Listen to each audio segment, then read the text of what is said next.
주일이지요? 종려주일입니다. 종려주일. 왜 종려주일이라 하느냐? 잘 아시겠지만 다시 한번 그 의미를 새겨봅니다. 예수님께서 우리를 위해서 십자가에 죽으시려 예루살렘에 들어가십니다. 그때 갈릴리로부터 따라오는 많은 사람도 있었고, 예루살렘에서 예수님 오신다는 소문을 듣고 모여 나온 사람도 있었고, 그 사람들이 종려나무 가지를 꺾어서 호산나 호산나 하면서 예수님을 영접을 했습니다. 종려나무 가지를 꺾어서 이렇게 환영하는 것은 왕이 행진을 하거나 개선 장군이 행진을 할 때, 옛날 보통 우리 한국에서도 그랬잖아요. 대통령은 막 거리에 나와서 태극기 들고 환영하고 그런 식입니다. 호산나라는 뜻은 우리를 구원하소서 그 말이거든요. 그러면 이스라엘 백성들이 호산나라고 외쳤던 이유는, 야, 능력의 예수님이 이제 오셨으니 우리를 로마로부터서, 로마의 지배로부터서 우리를 구원하시겠구나. 그래서 우리를 구원하소서 호산나 호산나 한 거예요. 그러니까 지금 우리가 하나님의 구원을 받는 이 구원의 의미하고는 조금 다른 거예요. 그러니까 우리를 로마의 압제에서 구원해 주세요. 그런 의미로 호산나 호산나 했던 것입니다. 그래서 종려나무 가지를 꺾어들고 환영했던 그것을 기념하면서 우리가 종려주일이라는 이런 명칭으로 주일을 지키게 되는 거지요. 사랑하는 여러분, 오늘 저는 이사야 53장을 통해서 간단하게 설교를 하려고 하는데, 우리 한번 이렇게 따라합시다. 나 때문에, 나 때문에. 구약은 무슨 책입니까? 오실 메시아, 예수님이 우리를 구원하러 이 땅에 오실 것이다. 이것이 창세기부터 말라기까지 내용의 흐름입니다.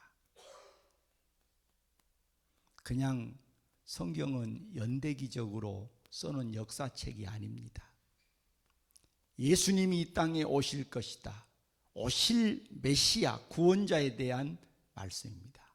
그러니까 구약은 예수님이 오신다는 말씀과 더불어서 예수님의 죽음에 대한 이야기가 많이 나옵니다. 벌써 창세기 3장 15절에 여자의 후손은 뱀의 머리를 상할 것이고 뱀은 발꿈치를 물 것이라고 이야기를 하지 않습니까? 그걸 우리는 최초의 복음, 원복음이라고 말을 합니다. 예수님이 오셔서 사탄의 권세를 짓밟아 버릴 것을 말씀하는 거예요. 그러나 사탄에 의해서 예수님이 죽임당할 것을 말씀을 하는 겁니다. 그 이후로 계속해서 성경은 예수님의 죽음에 대한 말씀을 너무 많이 말씀하시는데, 제가 몇 곳만 간단하게 소개를 좀 해드리죠. 창세기 22장에 보면 아브라함이 아들 이삭을 모리아 산에 데려가서 죽이려고 했는데 하나님께서 이삭을 죽이지 못하게 하고 대신 양을 잡아서 제사를 지내게 한 사건이 있습니다. 그 사건은 아버지가 자식을 죽이려고 하는 사건이 아니고 예수님의 죽으심과 부활을 우리에게 보여주고자 하는 사건이었습니다. 출애굽기 12장에 보면 이스라엘 백성들이 애굽에서 나오는데 애굽의 모든 장자들을 하나님이 다 죽이십니다. 그런데 이스라엘 백성들 집은 한 사람도 죽지 않습니다. 그 하나의 조건이 있었습니다. 그것은 양의 피를 문 인방과 문 설주에 발라두는 것이었습니다. 양의 피 때문에, 그 조건 때문에 이스라엘의 가정에는 한 사람도 죽지 않았습니다. 그 양의 피가 뭡니까?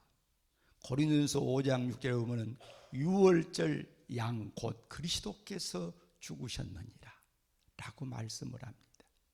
그러니까 이스라엘 백성들을 살려냈던 그 양의 피는 장차 예수님께서 피 흘려 죽으심으로 우리를 위해서 죽으실 것을 말씀하신 거예요. 민수기 22장에 보면 놋뱀의 사건이 나옵니다. 에돔 광야에서 이스라엘 백성들이 하나님을 원망하니까 불뱀을, 독사를 보내서 물어 죽게 해요. 그때 이스라엘 백성들이 모세를 향해서 하나님께 기도해 달라. 그래서 모세가 하나님께 기도했더니 뭐라고 답이 왔습니까? 놋뱀을 만들어라. 장대에 달아라. 놋뱀을 쳐다본 자는 살리라. 여러분, 이거 참 세상적으로 보면 웃기는 이야기요. 독사에 물려 죽은 사람은 해독제를 먹여라 그래야지 놋뱀을 쳐다보라고. 그런데 요한복음 3장 15절 말씀에 예수님이 그 말씀하십니다. 모세가 광야에서 뱀을 든 것 같이 인자도 들려야 하리. 이는 저를 믿는 자마다 구원을 얻게 하려 함이라. 그 놋뱀의 사건은 바로 예수님의 십자가 사건을 말씀하고 있는 거예요. 오늘 이 이사야 53장은 예수님의 죽음에 대한 많은 말씀 중에서도 그야말로 대표적인 말씀이라고 할 수 있도록 구체적으로 예수님이 왜 죽으셨는가, 그것을 말씀하고 있습니다. 오늘 1절에서 3절까지의 말씀은 예수님의 외모, 예수님의 겉모습은 화려하지 않음을 보여줍니다. 우리가 보기에 흠모할 만한 아무것도 없었다고 말씀을 합니다. 그렇습니다. 우리 예수님은 예루살렘에 들어가실 때도 군마를 타고 백마를 타고 당당하게 들어가신 것이 아니고 나귀 새끼를 타고 들어가셨어요. 그러나 오늘 4절에서 6절까지 그의 죽으심은 우리를 대속하시기 위하시 대리적 죽음이었음을 말씀합니다. 많은 사람들이 예수님의 죽음에 대해서 오해할 것을 밝히고 있어요. 자, 4절 말씀을 한번 같이 보겠습니다. 시작. 그는 실로 우리의 질고를 지고 우리의 슬픔을 당하였거늘 우리는 생각하기를 그는 징벌을 받아 하나님께 맞으며 고난을 당한다 하였노라. 뭐라고 생각했다고요? 그는 징벌을 받아 하나님께 맞으며 고난을 당한다 하였노라. 많은 사람들이 에이, 자기 죄 때문에 죽는 거지, 그렇게 생각했다는 거예요. 그러나 선지자는 다시금 말씀합니다. 자, 5절 말씀 다 같이. 그가 찔림은 우리의 허물 때문이요 그가 상함은 우리의 죄악 때문이라. 그가 징계를 받음으로 우리는 평화를 누리고 그가 채찍에 맞음으로 우리는 나음을 받았다. 계속 우리는 다 양 같아서 그릇 행하여 각기 제 길로 갔거늘 여호와께서는 우리 모두의 죄악을 그에게 담당시키셨도다. 아멘. 여기 예수님의 죽음에 대해서 오늘 4절에서 6절까지의 말씀에 우리라고 하는 말이 9번이 거듭 강조되고 있습니다. 우리 때문이다. 예수님의 죽으심은 당신의 어떤 죄가 아니라 우리 때문이다. 예수님은 죄를 알지도 못하신 분이라고 그랬어요. 그분이 왜 죽어야 합니까? 하나님이 우리를 대신하기 위해서, 대속하기 위해서 그를 대속 제물로 내어놓으셨다. 어떤 분은 전도를 하다 보면 그래요. 목사님, 나는 죄 하나도 없어요. 죄 안 지었어요. 사람들은 죄 자체를 모르고 삽니다. 세상 사람들은 무슨 도적질을 했거나 간음을 했거나 뭐 살인을 했거나 이런 것만을 죄로 착각을 해요. 그러나 그건 사람의 기준에서 보는 거예요. 세상 법에서도 증거 제일주의라는 원칙 때문에 증거가 없으면은 죄로 정하지 못합니다. 그러나 하나님은 우리의 마음까지 보시는 하나님. 그래서 생각조차도 하나님은 죄의 기준으로 따집니다. 예를 들어서 내가 누구를 미워해. 저 자식 내가 죽여버렸으면 좋겠다. 그러면 이미 그것은 살인했다고 말을 합니다. 살인했다. 저건 내가 꼭 내 것으로 가져왔으면 좋겠다. 탐욕을 품어. 그러면 이미 그것은 도적질했다고 말씀합니다. 내가 저 남자 한번 품어봤으면 좋겠네. 내가 저 여자 한번 품어봤으면 좋겠네. 그런 생각을 하면 그건 이미 간음했다고 말씀합니다. 죄 없는 사람이 있나요? 그런데 이런 도덕적인 죄뿐만 아니고 윤리적인 죄뿐만 아니고 더 무서운 죄가 하나 있습니다. 그건 뭐냐? 종교적인 죄입니다. 하나님을 섬기지 않은 그 자체가 가장 무서운 죄예요. 자, 아주 쉬운 이야기를 해봅시다. 어떤 자식이 아주 똑똑합니다. 세상적으로 출세하고 내노라하게 사는 자식입니다. 그런데 부모를 나는 그 사람들 몰라. 내 부모 아니야. 그렇게 말을 했다면 그 사람은 사람입니까? 사람도 아니지. 나쁜 놈입니다. 죄인입니다.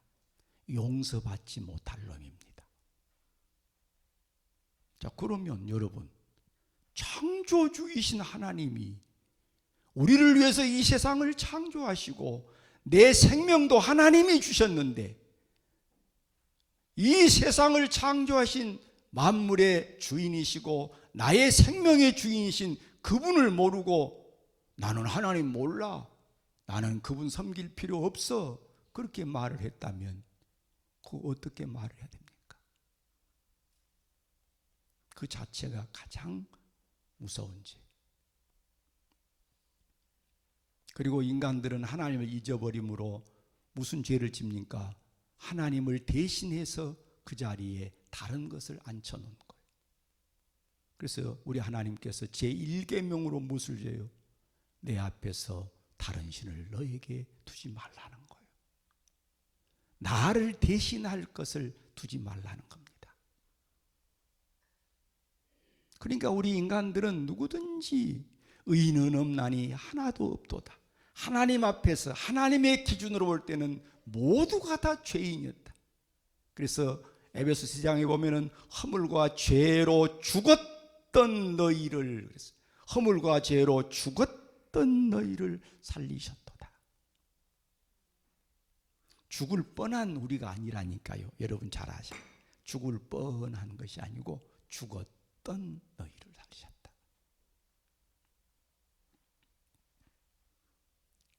그러니까 하나님 앞에서는 우리가 모두가 다 구원받을 만한 1%의 가능성도 없었던 우리들.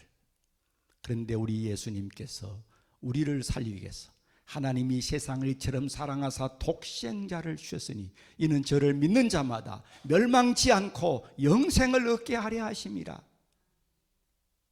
하나님이 우리를 사랑하심으로 그 아들을 보내서 우리의 죄짐을 그에게 담당시켜버렸다. 담당시켰단 말이 무슨 말이냐면 맡겼다, 그 말이 맡겼다.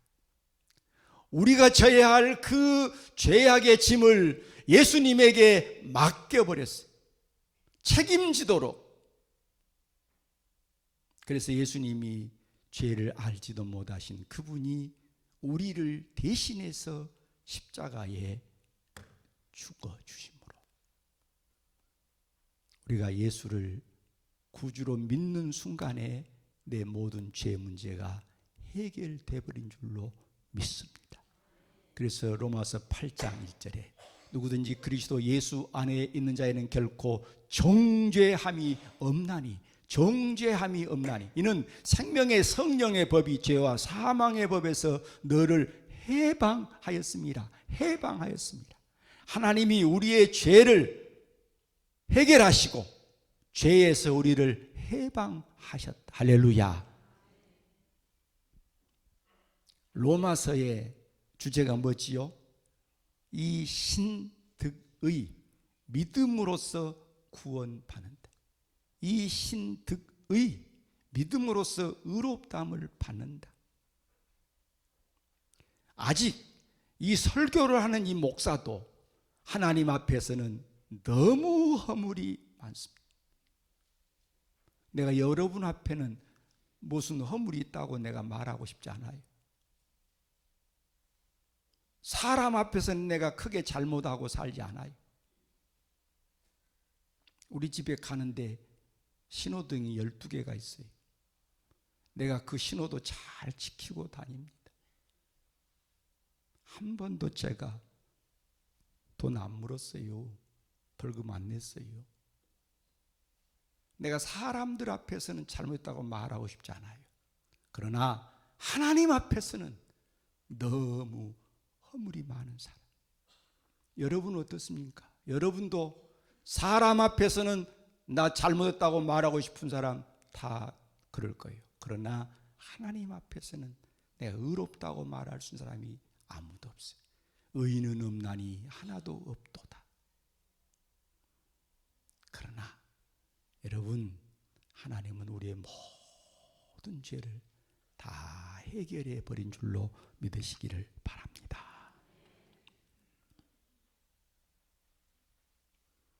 그래서 우리는 이미 하늘 시민권을 가지고 사는 하나님의 사람들. 자, 그래서 여러분, 우리 하나님의 사람들이 이제 어떻게 살아야 됩니까?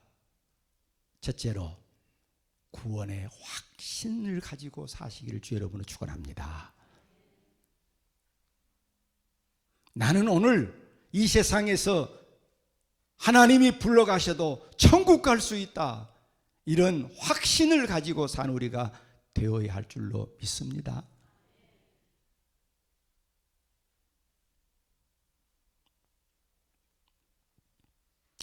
지금 이제 참 안타깝게도 무등산 제1기도원이 문을 닫았습니다. 사람들도 오지 않고 하니까 오늘 더 열어놓을 필요도 없고. 그런데 우리 청년 때만 해도 얼마나 많은 사람들이 거기 가서 기도하고 40일 금식 기도한 사람만 1,500명이요. 그런 기도원이었습니다. 그렇게 기도 많이 할 때에 공사진 장로님이라는 분이 원장을 하셨잖아요. 그분은 경찰서장까지 하신 분이. 근데 은혜를 받고 정말 기도를 많이 했습니다. 밤에 잠도 자지 않고 기도를 합니다. 물론 뭐 낮에 좀 주무시기도 했겠지만은 그렇게 기도를 하셨습니다. 그분이 돌아가실 때 자녀들이 앉아서 아버지가 돌아가시니까 얼마나 아픕니까? 눈물을 흘리니까 울지 마라, 울지 마라 했는데 그 순간에요, 막내에게 환상을 하나님 주셨어요. 천사가 아버지를 모시러 오는 환상을 보여준 거예요. 그래서 그 마지막 아버지를 보내는 그 눈물의 시간에 찬송의 시간이 된 줄로 믿습니다. 그 아들이 신학을 해서 목사가 된 줄로 믿습니다. 여러분, 우리는 그런 사람들이요. 우리가 오늘 하나님 나라에 간다 할지라도 우리가 이 세상을 떠난다 할지라도 우리는 영광의 나라에 갈 사람들, 이 확신 가지고 사시기를 주의 이름으로 축원합니다.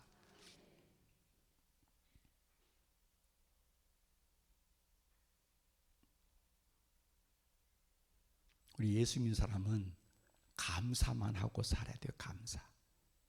따라합시다. 감사합니다. 감사.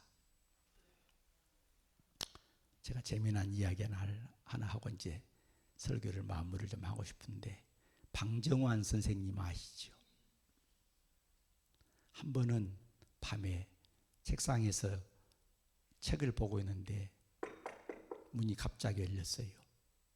누가 들어왔겠어요? 밤에 강도가 들어온 거지. 탁 흉기를 들이대면서 꼼짝 말고 손들어. 방정환 선생님이 웃으면서, 이 사람아 꼼짝 말라고 하면서 뭐라고 손을 들라고 하는가? 웃었어요. 그러니까 이제 강도가 깜짝 놀랐어요. 어쨌든 이제 있는 거 다 내놓으라니까 내 서랍에 돈 390원이 있으니 가져가라고. 390원이 요즘 390원 아무것도 아니지만 그때에 쌀 한 가마니가 몇 원씩 할 때니까 390원이 큰 돈입니다. 다 가져가라고. 그러니까 이제 챙겨가지고 나가. 그러니까 방정환 쌤이, 이 사람아! 또 불렀어요. 그렇게 많은 돈을 줬으면 고맙다고 인사는 하고 가야지. 그러니까 이제 감사합니다. 그러냐 인사를 하고 간 거예요. 다음 날 경찰이 그 강도를 데리고 왔습니다. 선생님, 이 나쁜 놈이 잡혔습니다. 근데 들어보니 선생님 집에서 엄청난 돈을 가져왔다는 말을 들었습니다. 선생님 얼마나 마음이 아프십니까? 방정환 선생님이, 아니 그 말도 안 되는 소리 하느냐. 강도가 고맙다고 인사하고 가는 강도가 있냐? 나는 저 사람에게 분명히 돈을 가져가라고 했고 줬고, 고맙다고 인사까지 받았는데 뭔 강도냐. 나 줘라.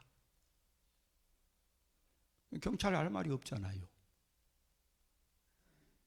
내가 줬다는데, 고맙다고 인사까지 받았다는데, 풀어준 거예요, 강도를. 그 강도가 방정환 선생님을 찾아온 겁니다. 무릎을 꿇고, 선생님 고맙습니다. 저를 받아주십시오. 제가 평생 선생님을 섬기겠습니다. 그래서 방정환 선생님을 평생 섬겼대요. 저는 그 이야기를 책에서 읽었어요. 책에서 읽었는데 감동이지 않습니까?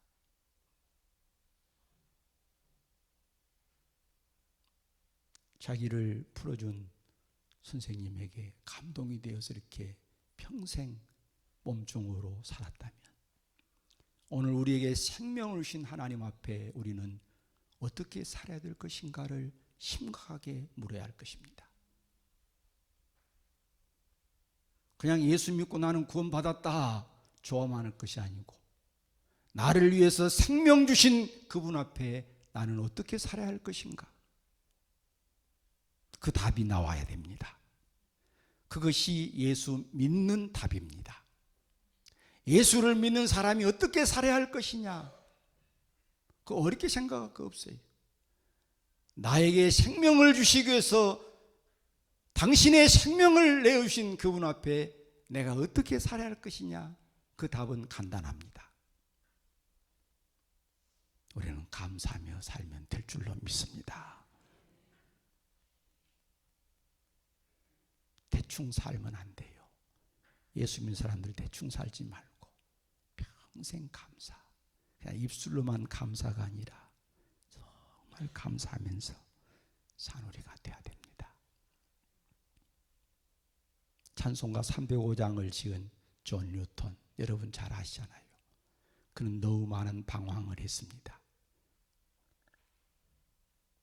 그러다가 그가 하나님 앞에 돌아와서 나 같은 죄인 살리신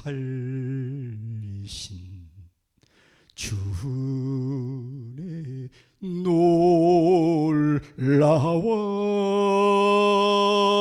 잃었던 생명 찾았고 광명으로 떴네. 나 같은 죄인 살리신 주의 놀라워. 여러분, 우리는 하나님 앞에서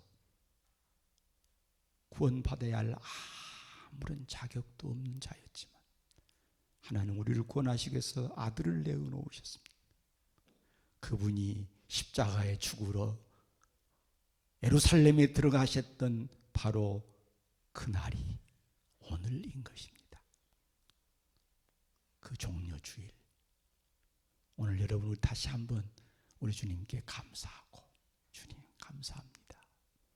그리고 우리도 감사함으로 사는 우리가 되어야 할 줄로 믿습니다. 할렐루야. 자, 우리 4절부터 6절까지 읽고 기도합시다. 다 같이. 그는 실로 우리의 질고를 지고 우리의 슬픔을 당하였거늘 우리는 생각하기를 그는 징벌을 받아 하나님께 맞으며 고난을 당한다 하였노라. 그가 찔림은 우리의 허물 때문이요 그가 상함은 우리의 죄악 때문이라. 그가 징계를 받음으로 우리는 평화를 누리고 그가 채찍에 맞음으로 우리는 나음을 받았도다. 우리는 다 양 같아서 그릇 행하여 각기 제 길로 갔거늘 여호와께서는 우리 모두의 죄악을 그에게 담당시키셨도다. 아멘. 아버지 하나님,